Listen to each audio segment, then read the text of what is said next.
L'urine chaude a trempé mes bas après 40 minutes d'attente et les cris cruels de mon propre fils. Je m'appelle Bernadette, j'ai 68 ans et je suis propriétaire de la boulangerie L'Épi Doré à Toulouse. Mon fils croit que je suis un fardeau dans ma propre maison, mais il a oublié qui détient les actes de propriété de tout cet empire. J'ai toujours pensé que l'odeur du pain frais était le parfum de l'amour, mais ce matin-là, ma maison sentait l'humidité et le mépris. Je vis à l'étage de la grande maison que j'ai construite pierre par pierre avec mon défunt mari Raymond, juste au-dessus de la boulangerie qui nourrit ce quartier depuis 40 ans.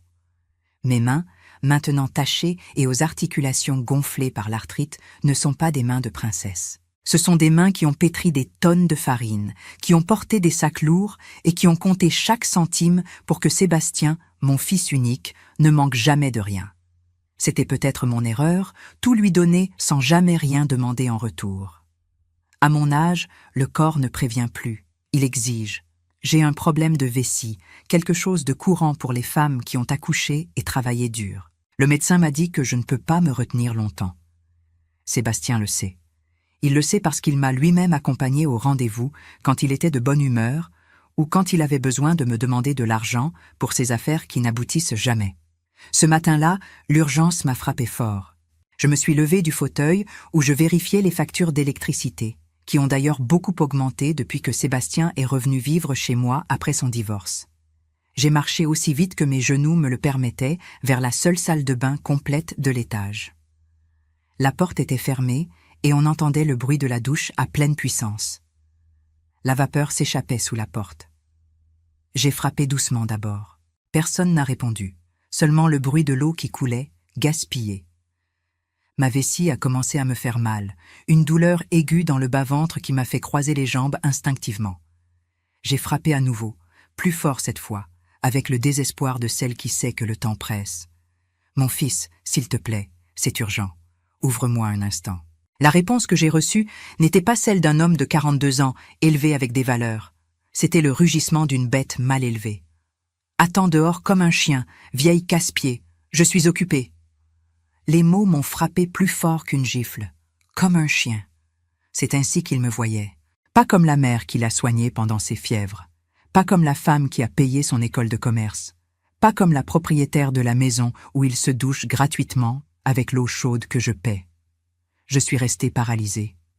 J'ai essayé de tenir. Je me suis appuyé contre le mur du couloir, respirant profondément. J'ai regardé l'horloge. 5 minutes ont passé, puis 10, puis 15. L'eau continuait de couler. Il ne se lavait pas. Il restait là exprès, me punissant d'avoir interrompu sa tranquillité. À 40 minutes, mon corps a cédé. J'ai senti la chaleur liquide descendre le long de mes cuisses, trempant ma jupe, mes bas, formant une flaque sur le carrelage que j'avais moi-même nettoyé ce matin. L'humiliation fut totale. La porte s'est ouverte d'un coup. Sébastien est apparu avec une serviette autour de la taille. Il m'a regardé, a baissé les yeux vers mes pieds, a vu la flaque. J'ai attendu des excuses. Il a seulement fait une grimace de dégoût. « C'est dégoûtant, maman. Tu deviens gâteuse. Nettoie ça avant que toute la maison ne sente mauvais. » Et il est parti dans sa chambre en claquant la porte. Je suis resté là, trempé. « Merci, mon fils, ai-je murmuré. Merci de m'avoir ouvert les yeux. » Mais avant de continuer, vérifiez si vous êtes déjà abonné à la chaîne et dites-nous en commentaire de quelle ville ou pays vous nous regardez. Nous aimons beaucoup savoir jusqu'où nos histoires voyagent. Je suis allé dans ma chambre en marchant avec difficulté. Je me suis déshabillée avec une dignité que je ne savais pas avoir. Je me suis mise sous la douche, cette même douche qu'il avait monopolisée, et j'ai laissé l'eau nettoyer ma peau, mais pas ma mémoire. Pendant que l'eau coulait, j'ai pensé à ma vie. J'ai pensé à mon mari Raymond, paix à son âme. Il disait toujours que j'étais trop douce avec le garçon. Celui qui n'apprend pas à gagner son pain ne sait pas apprécier la table. Raymond avait raison. J'avais créé ce monstre. Je lui avais appris qu'il pouvait me traiter ainsi parce que toujours, absolument toujours, je lui pardonnais. Je suis sortie de la salle de bain et je me suis habillée avec des vêtements propres. Je suis allée chercher la serpillière et l'eau de javel, j'ai nettoyé le couloir, J'ai frotté chaque centimètre jusqu'à ce qu'il ne reste aucune trace de mon accident. Pendant que mes mains bougeaient, mon esprit tissait un plan. Ce n'était pas un plan de vengeance avec des cris. Ce n'allait pas être un scandale. À mon âge, on apprend que le silence est plus bruyant que les cris. Sébastien est sorti de sa chambre 1 heure plus tard, habillé et parfumé, prêt à manger. J'ai faim. Qu'est-ce qu'il y a pour le déjeuner ? A-t-il demandé comme si rien ne s'était passé, s'asseyant à la place de son père. Je lui ai servi une assiette pleine de bœuf bourguignon, son plat préféré. Je l'ai regardé manger avec cette voracité égoïste, sans dire merci, en regardant son téléphone. « C'est un peu fade », s'est-il plaint en repoussant l'assiette. « Bon, je vais faire une sieste. Ne fais pas de bruit. » Il s'est levé, a rôté sans s'excuser, et est parti dans sa chambre. Quelques minutes plus tard, ses ronflements résonnaient à travers les murs. Le sommeil des injustes. C'est alors que la vraie Bernadette s'est réveillée. Je suis allée dans ma chambre et j'ai fermé la porte à clé. Je me suis agenouillée devant l'armoire en cèdre ancien et j'ai ouvert le double fond que Raymond avait conçu des années auparavant. Là, dans une boîte en métal écaillée, se trouvait mon pouvoir. J'ai sorti les documents, les actes de propriété de la maison, le titre de propriété du local commercial de la boulangerie, les procurations notariées, les comptes bancaires qui étaient uniquement à mon nom, bien que Sébastien ait une carte secondaire qu'il utilisait à tout va. J'ai aussi sorti mon carnet de recettes, ce vieux carnet taché d'huile où se trouvaient les secrets du pain que nous vendions. Sans ces formules, la boulangerie n'était qu'un tas de fours et de farine. Sébastien croyait que l'affaire fonctionnait toute seule, mais il n'avait aucune idée de comment on faisait le levain. J'ai passé en revue les papiers. Tout était en ordre. Légalement, il n'avait rien, absolument rien. Il vivait ici par ma grâce, mangeait grâce à mon travail, s'habillait avec mon argent. J'ai sorti 2 grandes valises de sous le lit. J'ai commencé à faire mes bagages avec une précision militaire. Sous-vêtements, robes, chaussures confortables, médicaments, bijoux de famille, documents personnels, la photo de mon mariage. J'ai pris mon téléphone et j'ai fait un seul appel. « Allô, maître Blanchard ?»« Oui, c'est Bernadette. J'ai besoin que vous prépariez les documents dont nous avons discuté il y a 1 an. Oui, ceux-là. Il est temps de les exécuter. » Je suis sortie de ma chambre en traînant les valises. Je suis passée devant sa porte fermée. J'ai eu la tentation de l'ouvrir et de lui crier tout ce que j'avais gardé dans ma poitrine. Mais non, ce serait lui donner de l'importance. Mon silence serait sa pire punition. Je suis descendue à la boulangerie. Les employés m'ont vu entrer avec les valises et sont restés muets. Nathalie, la caissière qui travaille avec moi depuis 15 ans, s'est approchée inquiète. « Madame Bernadette, vous partez en voyage ?»« Oui, Nathalie. Je vais prendre de longues vacances. » « Très longues. Je suis allée au coffre-fort du bureau arrière. J'ai pris tout l'argent liquide et je l'ai mis dans mon sac. Si mon fils descend demander de l'argent de la caisse, dites-lui que j'ai emporté la clé et l'argent. S'il veut de l'argent, il devra pétrir. » Je suis sortie dans la rue. Un taxi m'attendait déjà. Je suis montée dans la voiture et je n'ai pas regardé en arrière. Le silence de la chambre 405 de l'hôtel Mercure était si absolu que mes oreilles bourdonnaient. Il n'y avait pas le bruit constant du pétrin industriel de l'étage du dessous, ni la télévision de Sébastien à fond avec les matchs de football, ni ses cris exigeant que je lui repasse une chemise. Seulement le ronronnement doux de la climatisation et le trafic lointain de l'avenue principale. Je me suis assise au bord du lit, un lit immense avec des draps blancs et amidonnés. J'ai regardé mes mains sur mes genoux. Elles tremblaient encore un peu, non pas à cause de l'âge, mais à cause de l'ampleur de ce que je venais de faire. J'avais fui ma propre maison, ma propre entreprise. Mais ensuite, j'ai baissé les yeux vers mes chaussures et la sensation fantôme de l'urine chaude trempant mes chevilles est revenue avec une violence qui m'a retourné l'estomac. Cette mémoire olfactive fut l'encre qui m'a empêché de courir, demander pardon à mon bourreau. J'ai sorti mon téléphone du sac. J'avais 5 appels manqués de mon fils. Il était 17 heures. Le prince s'était réveillé. Sûrement il était descendu à la cuisine, traînant les pieds, s'attendant à trouver la table mise et le café fumant. L'ironie m'a arraché un demi-sourire amer. Maintenant, il aurait toute la salle de bain pour lui tout seul, comme il le voulait. J'ai laissé le téléphone sur la table de nuit avec l'écran vers le bas. Je n'étais pas prête à entendre sa voix. D'abord, je devais comprendre de quelles armes je disposais pour cette guerre qu'il avait déclenchée sans le savoir. J'ai ouvert mes valises avec soin, sortant le dossier en cuir usé qui contenait toute ma vie en papier. J'ai étalé les documents sur le bureau. Là se trouvait l'acte constitutif de l'Épidorée. Mon nom apparaissait comme associé majoritaire et administratrice unique. Le nom de Sébastien ne figurait même pas sur le document original. Je lui avais seulement donné une procuration notariée limitée il y a 3 ans pour qu'il puisse signer la réception des marchandises et payer la paie de base.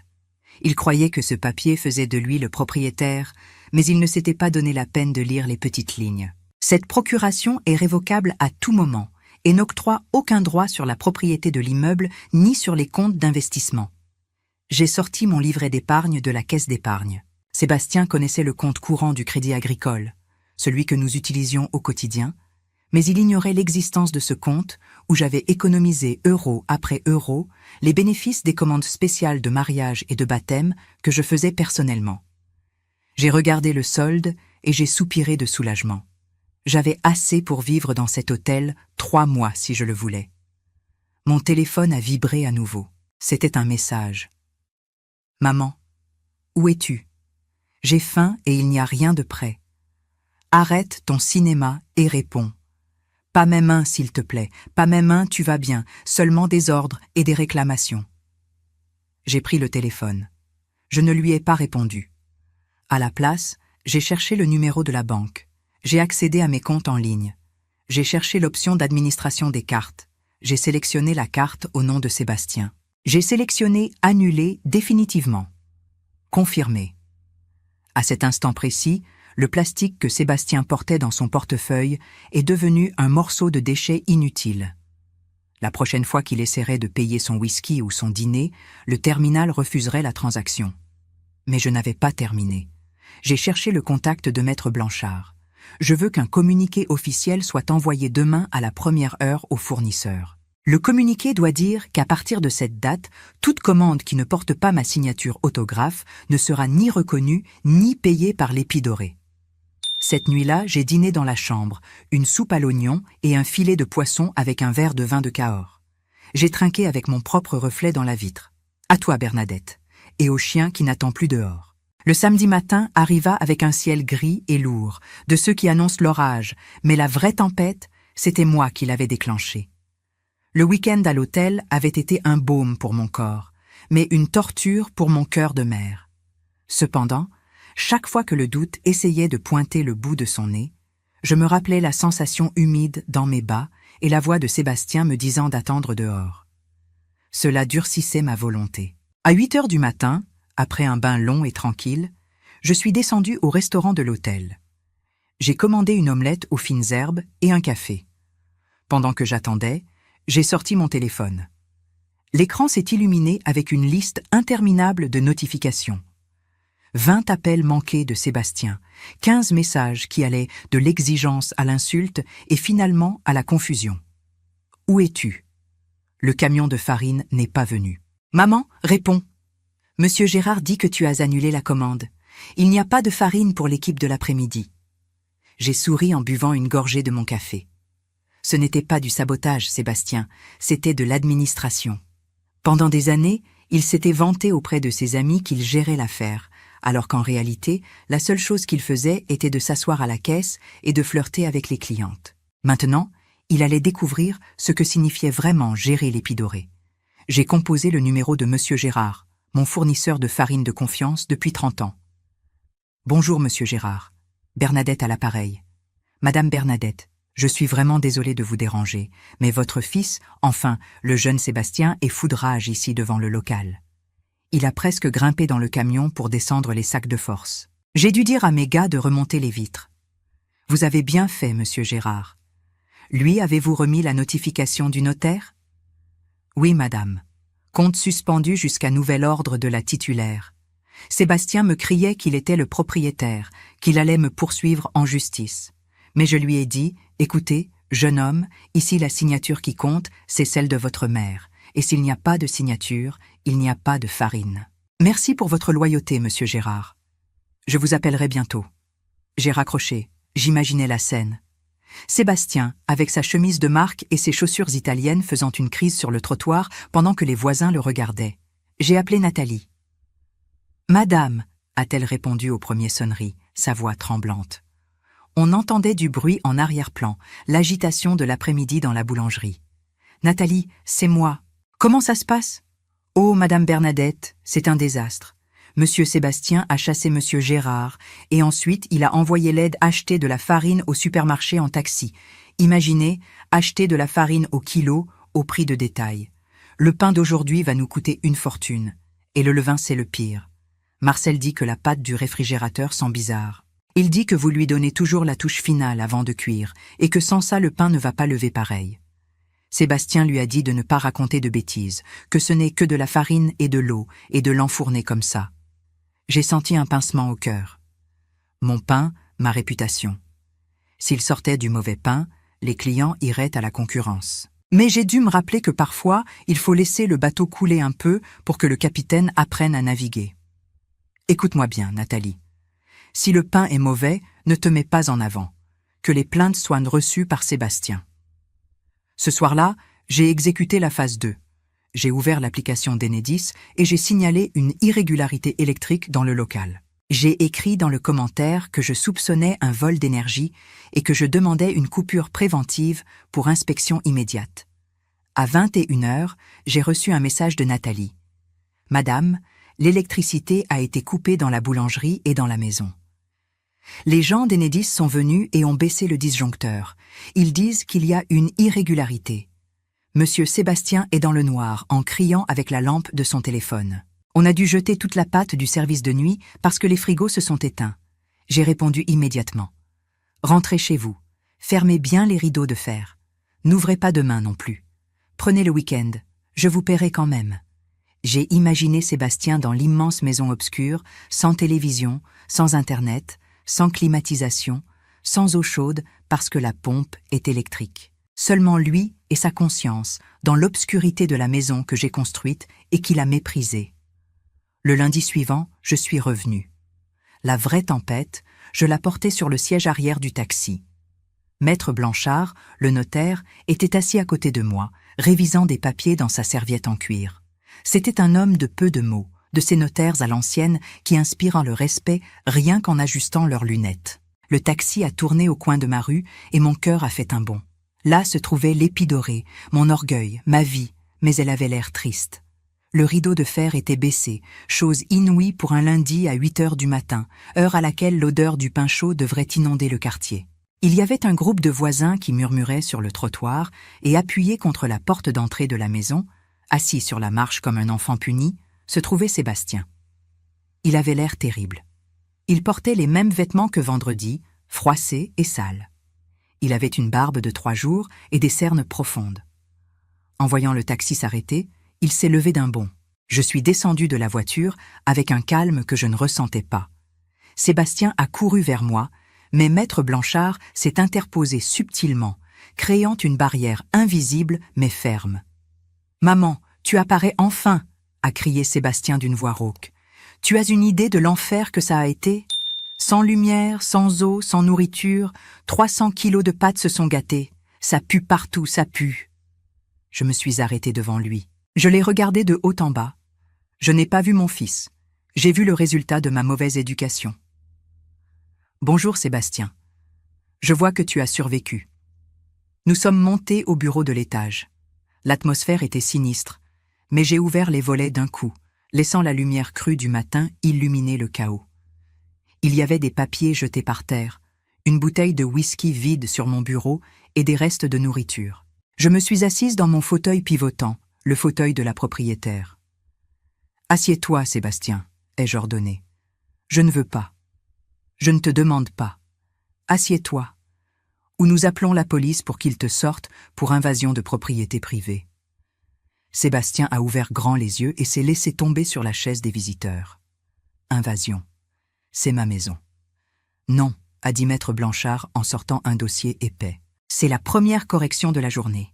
Cette maison n'est pas la vôtre. Elle ne l'a jamais été. La propriété est au nom exclusif de Madame Bernadette Vidal. Vous, Sébastien, figurait uniquement comme occupant à titre de prêt à usage, c'est-à-dire un prêt d'usage que la propriétaire peut révoquer à tout moment. Et ce moment est maintenant. Par ailleurs, a continué le notaire, l'audit préliminaire que nous avons réalisé ce week-end a détecté des dépenses personnelles non autorisées pour un montant de 25 000 € au cours de la dernière année. Sorties nocturnes, vêtements, voyages de week-end que vous avez catalogués comme recherche de fournisseurs. Cela, jeune homme, s'appelle abus de confiance. Madame Bernadette a 2 options aujourd'hui. Déposer une plainte pénale, ce qui vous conduirait en détention provisoire pendant l'enquête. Ou bien, Sébastien a regardé le notaire puis m'a regardé. La peur réelle est apparue sur son visage pour la première fois. Maman, tu ne serais pas capable. Je suis ton fils. Le Sébastien que j'ai élevé ne laissait pas sa mère uriner sur elle-même dans un couloir, ai-je dit d'une voix brisée mais ferme. Cet homme qui m'a regardé avec dégoût vendredi est un étranger pour moi. Et les étrangers qui me volent, je les dénonce. Sébastien s'est effondré sur la chaise, il s'est couvert le visage avec les mains, il a commencé à sangloter. « Qu'est-ce que tu veux que je fasse » a-t-il murmuré entre ses doigts. « Je n'ai nulle part où aller. Mon ex-femme ne me répond pas. Je n'ai pas d'argent. Mes amis, quand je leur ai demandé un prêt samedi, ils m'ont tous bloqué. Je vais te donner une chance, Sébastien. Une seule. Mais les règles changent aujourd'hui radicalement. À partir d'aujourd'hui, tu cesses d'être le gérant général. Ce poste reste vacant jusqu'à ce que j'embauche un professionnel. Toi, Sébastien, tu es licencié de l'administration. Je vais te réembaucher, mais tu vas commencer tout en bas. Ton nouveau poste est aide générale de nettoyage et entretien. Ton salaire sera le SMIC. Tu paieras un loyer pour vivre dans cette maison. Il sera déduit de ta paie. Et ta première tâche est de descendre à la zone de production et de nettoyer tout le désastre. Tu vas sortir la pâte pourrie avec tes propres mains. Sébastien s'est levé indigné. Tu es folle? Je ne vais pas nettoyer. Je suis ton fils. J'ai un diplôme d'école de commerce. Alors va-t'en. J'ai montré la porte. La porte est bien large. Voyons qui t'accueillera dehors comme un chien. Le silence qui a suivi fut dense, pesant. Sébastien a regardé la porte, a regardé le téléphone sur la table, a regardé le notaire qui avait le stylo prêt pour signer la plainte. Il a baissé la tête. « Où sont les gants de ménage ?» a-t-il demandé dans un murmure à peine audible. 6 mois ont passé depuis ce lundi du balai, comme l'a secrètement baptisé Nathalie. L'air dans la boulangerie. L'épidorée a complètement changé. Ça ne sent plus la peur ni la tension accumulée. Maintenant, ça sent la cannelle, le levain frais et le travail honnête. Depuis mon bureau avec la vitre propre, j'observe le mouvement de l'étage du dessous. Il est 6 heures du matin et la file de clients sort jusqu'au trottoir. Là se trouve Sébastien. Il ne porte pas son costume italien ni ses chaussures vernies qu'il utilisait avant pour impressionner personne. Il porte l'uniforme beige des employés avec le logo de l'épi brodé sur la poitrine et un tablier blanc taché de farine et de graisse des plaques. Il a perdu du poids. Le ventre de buveur de whisky a disparu, remplacé par des bras plus fermes, forgés par le port de sacs de 25 kilos et le nettoyage des sols à genoux. Je le vois bouger vite. Il ne marche plus avec cette lenteur arrogante de celui qui se croit maître du temps des autres. Maintenant, il court. J'y vais avec les plaques propres. « Marcel !» crie-t-il, et sa voix n'a pas le ton du commandement, mais celui de la coopération. « Allez, Sébastien, les croissants vont brûler !» lui répond le maître boulanger.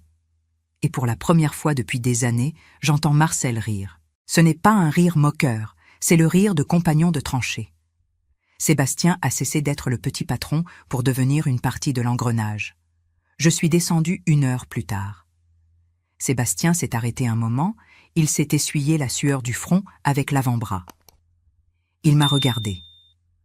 Dans ses yeux, il n'y avait plus cette haine rageuse du jour où je lui ai retiré les cartes. Il y avait de la fatigue, oui, beaucoup de fatigue. Mais il y avait aussi quelque chose de nouveau, de la clarté. « Bonjour, Madame Bernadette », a-t-il dit. Il maintenait le traitement formel devant les employés. Une règle que j'ai imposée et qu'il a appris à respecter à la dure. Florent, le nouveau gestionnaire, m'a présenté les chiffres plus tard. Madame Bernadette, les chiffres sont solides. En éliminant les petites dépenses et les fuites de capital, le bénéfice a augmenté de 30%. Nous avons déjà récupéré ce qui s'est perdu le week-end de la coupure, et nous avons un fonds pour rénover le four 2. À midi, Sébastien est monté à mon bureau avec sa gamelle à la main. Il ne mangeait plus dans des restaurants chers. Il se préparait quelque chose dans la cuisine de la maison ou achetait à la petite brasserie du coin. Il s'est assis en face de moi, visiblement épuisé. « Voici ton bulletin de paie de la quinzaine », lui ai-je dit en glissant le papier sur le bureau. Il l'a pris avec ses mains rugueuses, il l'a lu attentivement. Ses yeux se sont arrêtés sur la ligne du bonus. C'était 50 € supplémentaires. Pour l'ancien Sébastien, ça ne suffisait même pas pour une bouteille de vin bon marché. Pour le nouveau Sébastien, ça signifiait la différence entre s'acheter des baskets neuves ou continuer à utiliser les vieilles. « Merci », a-t-il murmuré sans me regarder. « Tu l'as mérité. Marcel dit que tu t'améliores avec la pâte. » Il a poussé un long soupir et s'est adossé à la chaise. « C'est difficile, maman, c'est très difficile.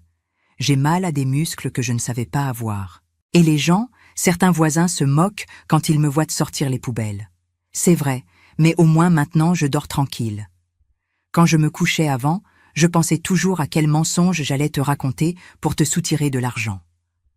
Maintenant, j'arrive tellement fatiguée que je tombe comme une pierre, et je sais que l'argent que j'ai dans ma poche est le mien. Personne ne peut me le réclamer. Cette phrase fut ma victoire. Le mien. Enfin, il comprenait la propriété. Pas la propriété des actes de la maison, mais la propriété de son propre effort. L'autre jour, a-t-il commencé, et sa voix s'est brisée. L'autre jour, je suis entrée dans la salle de bain de la maison, et j'ai vu la porte, et je me suis souvenue. Comment j'ai crié, et ce que je t'ai dit. Maman, je ne sais pas comment tu as pu me pardonner. Chaque fois que je nettoie les toilettes d'en bas, je me souviens, et j'ai honte de moi-même, pas des toilettes. Je me suis levée, et j'ai fait le tour du bureau. J'ai posé ma main sur son épaule. Je ne t'ai pas pardonné ce jour-là, Sébastien. Ce jour-là, j'ai perdu le respect pour toi. Le pardon, tu le gagnes maintenant. Chaque fois que tu traites bien Nathalie, chaque fois que tu arrives tôt, chaque fois que tu es un être humain décent. Ce soir-là, Sébastien m'a acheté des chaussons aux pommes de la concurrence avec son propre argent. Nous avons mangé ensemble dans la cuisine. Il a fait la vaisselle en sifflotant une mélodie tranquille. Je suis allée me coucher le cœur en paix. Mon héritage n'était pas les actes de propriété, ni les comptes bancaires, ni la recette secrète. Mon héritage était de lui avoir rendu la capacité de se débrouiller seul. Le chien était parti pour toujours. À sa place, il y avait un homme qui comprenait enfin que la porte de la dignité ne s'ouvre que de l'intérieur et que la clé est toujours le travail. Si cette histoire a touché votre cœur, répondez ici dans les commentaires. À ma place, qu'auriez-vous fait? N'oubliez pas de regarder la prochaine vidéo qui apparaît sur votre écran. Elle apporte un rebondissement surprenant et émouvant qui vous captivera du début à la fin.